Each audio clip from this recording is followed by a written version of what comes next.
नमस्कार, मी दीपाली सय्यद, महाराष्ट्र एप्स्टीन फाईलमधील कलाकार.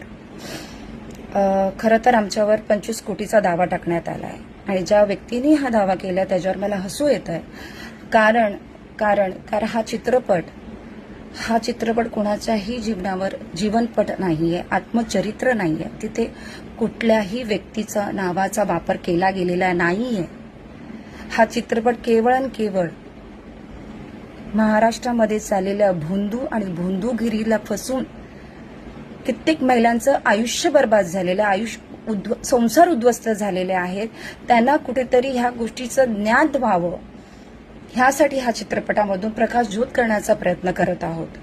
आणि हे करत असताना आमच्यावर जर अशा पद्धतीने कुठेतरी रोखठोक होत असेल तेही चुकीचं आहे. एक कलाकार म्हणून मला माहिती आहे की या चित्रपटामध्ये कुठल्याही व्यक्तीचा वापर करण्यात आलेला नाहीये, ना त्याच्या नावाचा वापर करण्यात आलेला आहे, नाही त्याच्या व्यक्तिरेखेचा वापर करण्यात आलेला आहे.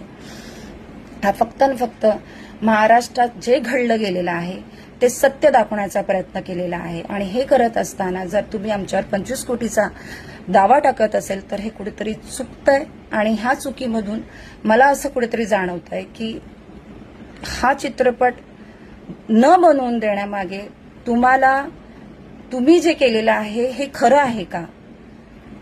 तुम्ही हे करायलाच नको होतं. तुम्ही आधी ही चौकशी करायला पाहिजे होती. तुम्हाला कुठेतरी झोंबतंय का? हा चित्रपट होऊ नये असं वाटतंय का? पण हे चुकीचं आहे. जे महाराष्ट्रात घडतंय, महिलांवर होणारे अत्याचार, महिलांवर होणारे शोषण, हे कुठेतरी थांबलं गेलं पाहिजे. आणि अशा मार्गाने जर आम्ही एक कलाकार म्हणून चित्रपटात काम करतो आणि काम करून आम्ही जे सत्य आहे ते दाखवण्याचा प्रयत्न करतो आणि ते कलाकार म्हणून एक अभिनय करून लोकांमध्ये जागृती पसरवण्याचं काम करतो. आणि हा चित्रपट फक्त तोच आहे, ह्याच्या व्यतिरिक्त काही नाहीये.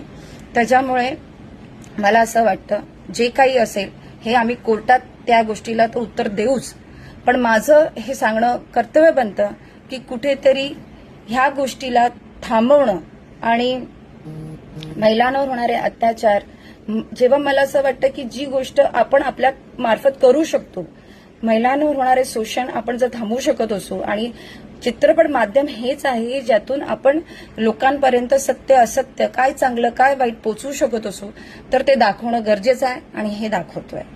आणि त्यासाठी आम्हाला कोणीही थांबवू शकत नाही.